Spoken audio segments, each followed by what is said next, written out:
जय हिंद। आज हम पढ़ेंगे एस्ट्रोनॉमी विज्ञान के बारे में। पार्ट 1 मैंने बता दिया कि कैसे तारे बनते हैं और तारों का अंत कैसे होता है। तारे बनने के लिए पहले विरल गैस होती है। विरल गैस जो है संकुंद्रित होती है ग्रेविटेशन के कारण। ग्रेविटेशन के कारण संकुंद्रित होती है, इसमें आग उत्पन्न होती है। आग उत्पन्न होने के बाद वो उसके अंदर आग लगती है। बहुत ज़्यादा आग फैलने के बाद, मतलब धीरे धीरे आग फैलने के बाद वो निहारिका प्रोसेस द्वारा वो तारा बनता है। तारे में अपनी लाइट और उष्मा दोनों होती है। तारा बनता है। तारा अगर जैसे एग्जाम्पल के लिए जो हमारा सूरज है, सूरज की ज़िंदगी 10 अरब साल की है। मैंने कल बताया था कि वो 5 अरब साल जी चुका है और 5 अरब साल और जिएगा। 5 अरब साल बाद जब जीने के बाद वो लाल दानव बनेगा। ठीक है, लाल दानव का साइज बड़ा होता है। ठीक है, लाल दानव का साइज बहुत बड़ा होता है। लाल दानव का साइज बड़ा होता है। अगर वो छोटे प्रोसेस में गया, छोटे साइज में गया, तो वो बनेगा श्वेत वामन। अगर प्रोसेस बड़े प्रोसेस में गया तो वो बनेगा अभिनव तारा, यानी सुपरनोवा। सुपरनोवा ब्लास्ट करता है, ब्लास्ट हो जाता है सुपरनोवा। सुपरनोवा जब ब्लास्ट होगा तो वो 4 कैटेगरी में से किसी एक कैटेगरी में बनेगा। यानी या तो अगर वो बड़े साइज में टूट कर ब्लास्ट होने के बाद बड़े साइज में बचा तो न्यूट्रॉन बनेगा। अगर थोड़ा और छोटे में बना तो वो पल्सर बनेगा। अगर और छोटे में हुआ तो क्यूसर बनेगा। अगर और छोटे में हुआ तो ब्लैक होल बनेगा। ब्लैक होल, ब्लैक होल जो है घूमता है। घूमने के कारण जो इसके अंदर सकुंद्रित होता है ना, घूमने से वो सकुंद्रित होता है। सकुंद्रित यानी घन, जो उसका डेंसिटी है। किसी चीज़ को सकुंद्रित करेंगे, किसी चीज़ को सकुंद्रित करेंगे तो उसकी डेंसिटी बढ़ेगी, उसका घनत्व बढ़ेगा। इसलिए ब्लैक होल का घनत्व ज़्यादा बढ़ता है। इसको ब्लैक होल इसलिए कहते हैं क्योंकि इससे प्रकाश जो है, प्रकाश भी इसको पार करके नहीं जा पाती है। इसलिए जब प्रकाश इसको पार नहीं कर पाती है, आगे काला काला दिखता है, इसलिए इसको ब्लैक होल कहते हैं। ठीक है, और जो हमारा ये श्वेत वामन है, श्वेत वामन छोटे आकार में रहा तो श्वेत वामन बनेगा। वो श्वेत वामन तब बनेगा जब वो छोटे आकार में रहा हमारा लाल दानव, यानी रेड ज्वाइंट। अगर छोटे में हुआ तो वो श्वेत वामन बनेगा। श्वेत वामन को हम जीवाश्म तारा भी कहते हैं। और ये आगे जाकर जब इसकी पूरी ईंधन खत्म हो जाएगी, 95% खत्म होगी, तो वो बनेगा श्वेत वामन। अगर इसकी 100% खत्म हो गई तो ये बनेगा ब्लैक वामन, यानी ब्लैक द्वार। ठीक है, ये मैंने कल बता दिया था आपको। और अब आज हम आगे चलते हैं कि जो ये हमारा ये लाल दानव है, रेड ज्वाइंट, इसकी जो सीमा है, जैसे कि ये इतना बड़ा रेड ज्वाइंट है, ये छोटा हुआ तो ये बनेगा श्वेत वामन, छोटा हुआ तो बनेगा श्वेत वामन। ठीक है, ये रेड ज्वाइंट है, छोटे में गया तो श्वेत वामन बनेगा, बड़े में गया तो ये अभिनव तारा यानी सुपरनोवा बनेगा। ठीक है,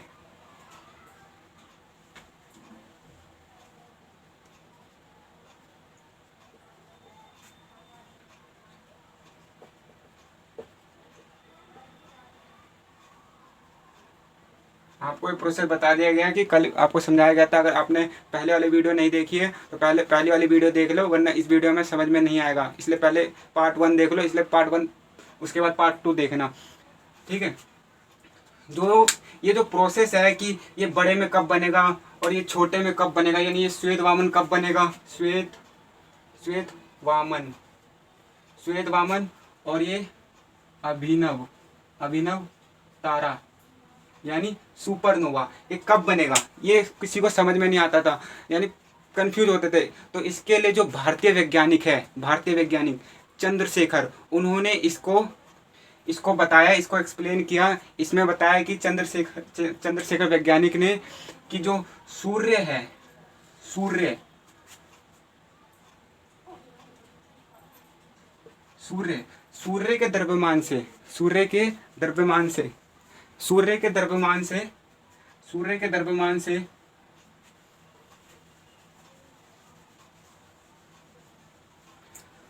सूर्य के द्रव्यमान से अगर सूर्य के द्रव्यमान से अगर ये श्वेत वामन, जो श्वेत वामन है,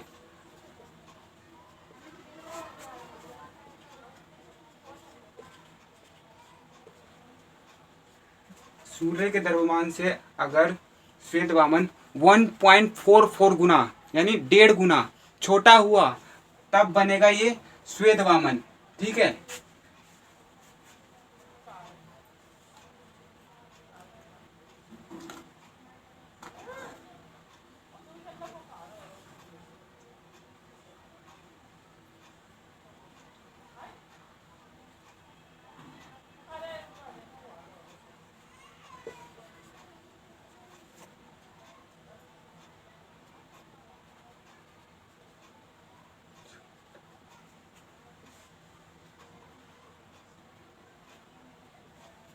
अगर ये सूरज से ये सूरज से 1.5 गुना छोटा हुआ तब ये बनेगा श्वेत वामन। अगर सूरज से 1.5 गुना बड़ा हो गया, 1.5 गुना बड़ा, तब बनेगा ये अभिनव तारा यानी सुपरनोवा जो ब्लास्ट करता है। अब ये नहीं कि सुपरनोवा 1.44 है छोटा, यानी सन से 1.44 छोटा है तो ये श्वेत वामन बनेगा। और अगर ये 1.2 भी हुआ, सन से सूरज से 1.2 बड़ा हुआ तो ये अभिनव तारा नहीं बनेगा। 1.2 गुना बड़ा हुआ ना ये ज्वाइंट, तो अभिनव तारा नहीं बनेगा। ये अभिनव तारा तभी बनेगा जब ये 1.44 गुना सूरज से बड़ा होगा, तभी अभिनव तारा बनेगा, वरना ये अभिनव तारा नहीं बनेगा। तो ये क्या बनेगा, 1.2 गुना बड़ा हुआ तो ये श्वेत वामन बनेगा। अगर 1.44 गुना हुआ तब भी ये श्वेत वामन बनेगा। जब ये छोटा होगा तब श्वेत वामन बनेगा। 1.44 गुना छोटा हुआ तब श्वेत वामन बनेगा। अगर 1.44 गुना बड़ा हुआ तो अभिनव तारा बनेगा, ठीक है। लेकिन अगर 1.2 गुना या 1.1 गुना सूरज से बड़ा हुआ तो ये श्वेत वामन ही बनेगा, अभिनव तारा नहीं बनेगा। अभिनव तारा जब ही बनेगा जब वो 1.44 गुना सूरज से बड़ा होगा, तभी अभिनव तारा बनेगा, ठीक है। आई होप ये आप ये समझ गए होंगे ये प्रोसेस। चंद्रशेखर सीमा क्या है, चंद्रशेखर सीमा जो चंद्रशेखर वैज्ञानिक ने दी थी, 1.44 गुना जब तक सूरज से बड़ा ना हो तब तक वो अभिनव तारा नहीं बनेगा, ठीक है।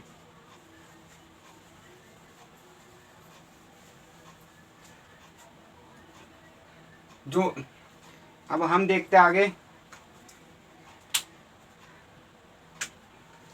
जो हमारा जो स्टार देखते हैं हम आसमान में देखते हैं, हमारा जो सबसे करीबी तारा सूर्य है, हम उसको देखते हैं।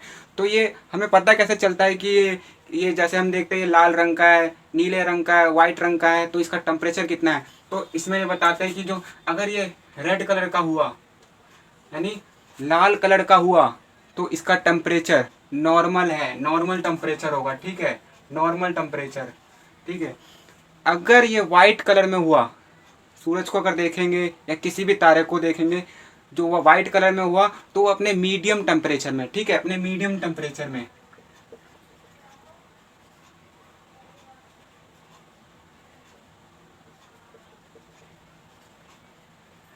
अपने मीडियम टेम्परेचर में, ठीक है, वाइट वाला, ठीक है। और जो ब्लू वाला होता है, जो ब्लू है वो बहुत हाई टेम्परेचर में होता है, बहुत हाई टेम्परेचर में,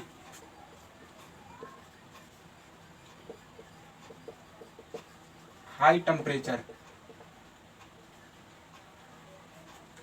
ठीक है। जैसे एग्जांपल के लिए जो हमारे रात में अंतरिक्ष में हम जब देखते हैं तारों को, जो नीले नीले दिखते हैं वो हाई टेम्परेचर में है। अगर सुबह उठ के देखोगे सूरज को तो वो लाल दिखेगा, तो वो अपने नॉर्मल टेम्परेचर में है। और जब वाइट कब दिखता है, जब ये आसमान में एकदम सीधा हो, हमारे सर पे हो सूरज, तब वो वाइट दिखेगा, लेकिन हम उसको देख नहीं सकते नंगी आंखों से, ठीक है। तो उस समय उसका टेम्परेचर मीडियम में होता है, ठीक है। हाई टेम्परेचर जब होगा जब वो नीला कलर का होगा, एकदम नीला।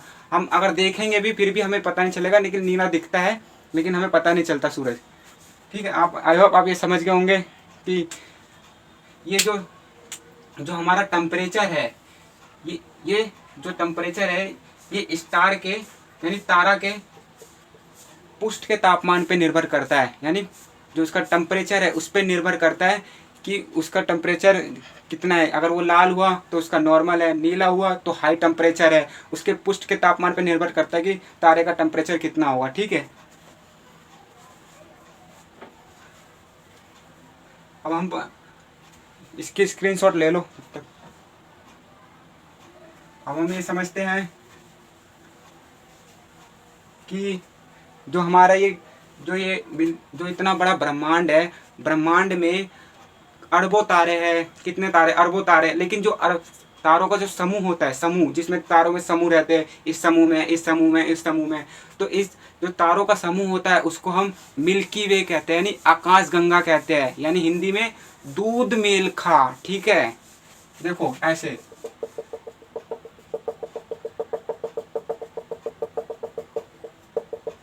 ये हमारा क्या है, ये आकाश गंगा है हमारा, ठीक है। ये हमारा आकाश गंगा है, ठीक है। इसको इंग्लिश में मिल्की वे बोलते हैं, ठीक है। इसको इंग्लिश में मिल्की वे बोलते हैं। जिस आकाशगंगा में हम रहते हैं, जिस आकाशगंगा में हम रहते हैं उसका नाम मंदाकिनी आकाशगंगा है। मंदाकिनी, कौन सी आकाशगंगा? मंदाकिनी आकाशगंगा में हम रहते हैं। यानी ये आकाशगंगा कौन सी है? इसका नाम है मंदाकिनी। मंदाकिनी आकाशगंगा है, ठीक है।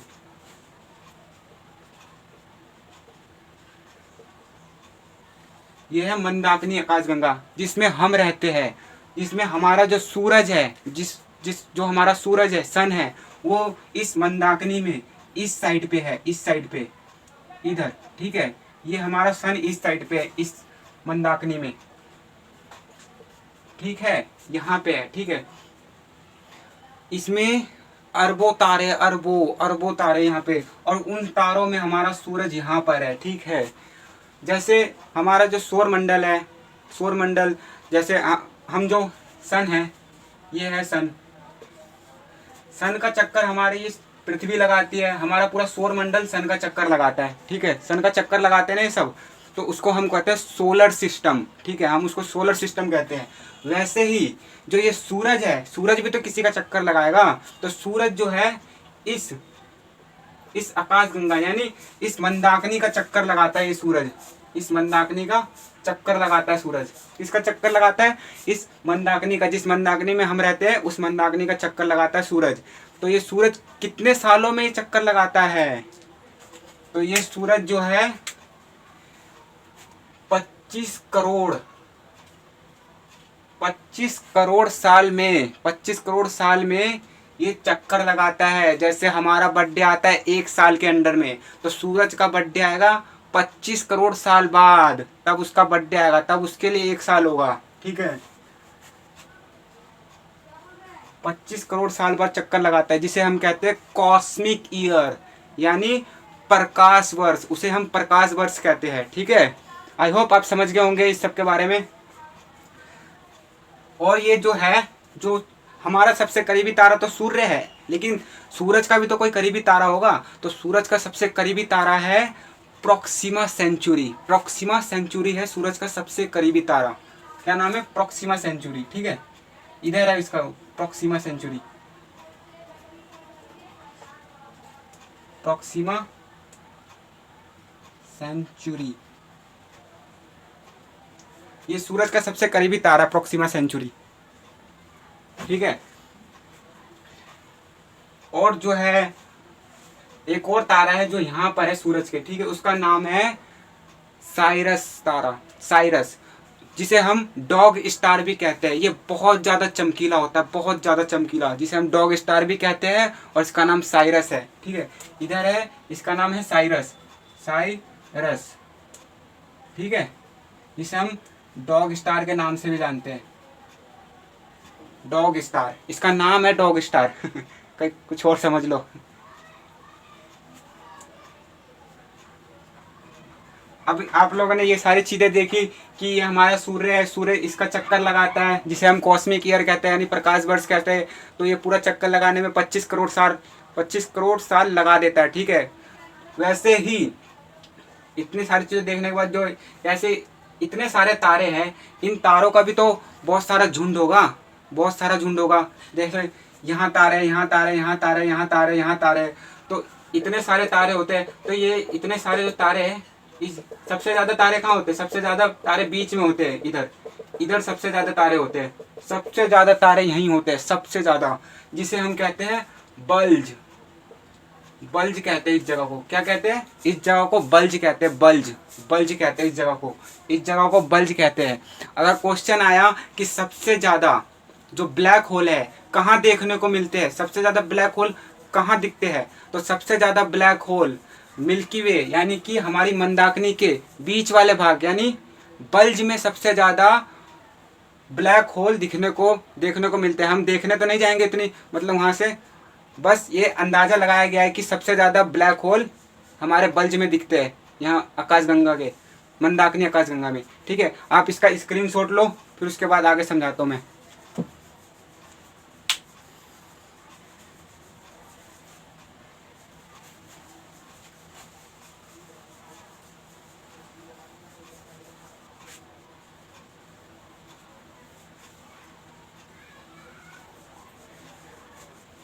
हमने अभी पढ़ा कि हमारे मंदाकिनी के बारे में। तो जैसे कि सूरज का पड़ोसी तारा क्या नाम था उसका, जो सबसे पास था, उसका नाम था प्रोक्सिमा सेंचुरी। वैसे ही जो हमारा मिल्की वे है, ये जो मिल्की वे है, हमारी जो मंदाकिनी है जिसमें हम रहते हैं, जो हमारी मंदाकिनी जिसमें हम रहते हैं, यानी ये मंदाकिनी हमारी मंदाकिनी, मंदाकिनी इसके अंदर हम रहते हैं। ये आकाशगंगा है, मंदाकिनी आकाशगंगा, ठीक है। यानी मंदाकिनी मिल्की वे है, ठीक है।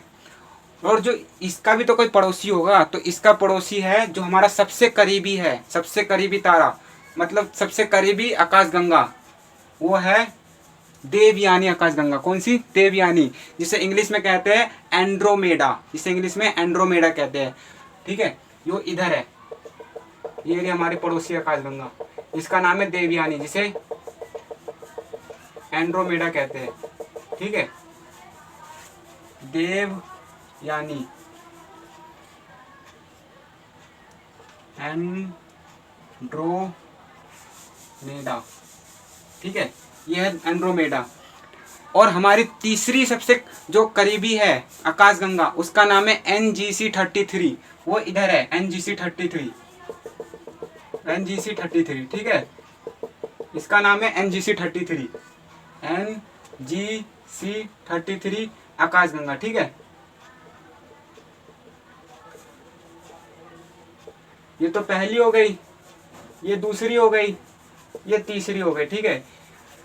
इन तीनों को मिलाएंगे ना, इन तीनों को मिलाएंगे, इन तीनों को मिलाएंगे तो इसे कहेंगे सुपर क्लस्टर, सुपर क्लस्टर, इसे सुपर क्लस्टर कहेंगे। इन तीनों को सुपर क्लस्टर, इन तीनों को मिलाएंगे तो क्या कहेंगे? Super cluster, super cluster. जो हमने अभी देखा कि ये जो हमारा जो सन है,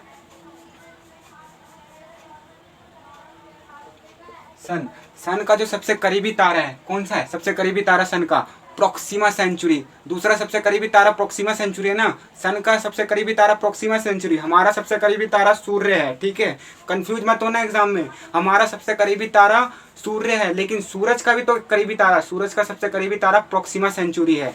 जो प्रोक्सिमा सेंचुरी है वो सबसे करीबी है, प्रोक्सिमा सेंचुरी,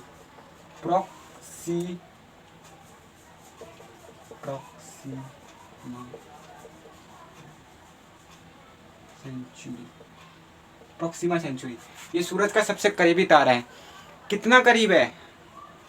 ये इतना करीब है कि ये 3 लाख किलोमीटर, 3 लाख किलोमीटर अगर एक सेकंड में जाएंगे ना, 3 लाख किलोमीटर एक सेकंड में हम 3 लाख किलोमीटर दूरी तय कर रहे हैं। तो इस प्रोक्सिमा सेंचुरी पे हम 2.5 साल में पहुंचेंगे, 2.5 साल में। अगर एक सेकंड में 3 लाख किलोमीटर दूरी तय कर रहे हैं तो इस प्रोक्सिमा सेंचुरी में 2.5 साल में पहुंचेंगे। तो सोचो ये हमारा सबसे करीबी तारा है, सबसे करीबी तारा, जिसे पहुंचने में 2.5 साल लगेंगे। जब हम एक सेकंड में 3 लाख किलोमीटर की दूरी तय करेंगे तब, ठीक है। और मंदाकिनी,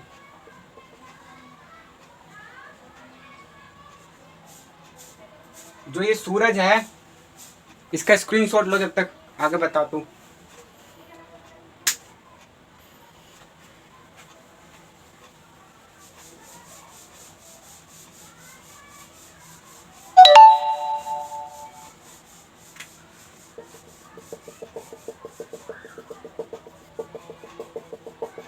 जो हमारी ये मंदाकिनी है, मंदाकिनी आकाशगंगा, मंदाकिनी आकाशगंगा जो हमारी है मंदाकिनी,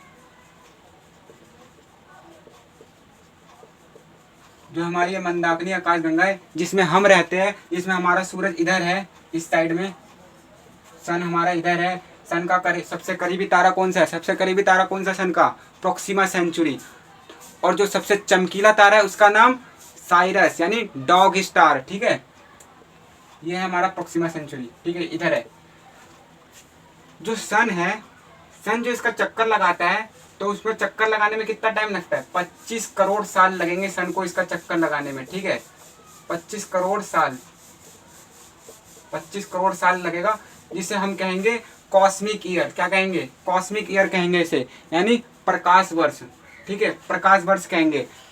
ये जो सन है ये 25 करोड़ साल में तो ये चक्कर लगाएगा अपना 1 साल में, ठीक है, 1 साल में चक्कर लगाएगा, लेकिन 1 सेकंड में इसकी दूरी कितनी है, ये 1 सेकंड में 250 किलोमीटर की स्पीड से चलेगा, 250 किलोमीटर, 1 सेकंड में 250 किलोमीटर की दूरी तय कर देगा।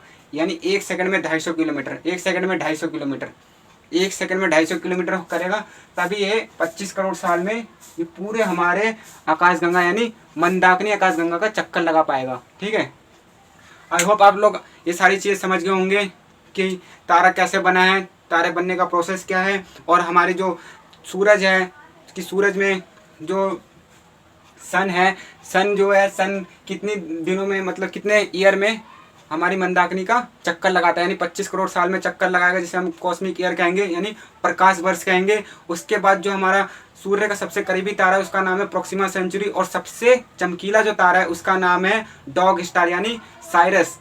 ठीक है, और जो हमारे तीन आकाशगंगा है जिसे हम सुपर क्लस्टर कहेंगे, यानी मंदाकिनी, देवयानी और NGC-33। देवयानी का नाम है एंड्रोमेडा। ठीक है, आई होप आप लोग समझ गए होंगे ये सारी चीज़ें। आप लोग इसका स्क्रीनशॉट ले लो एक बार।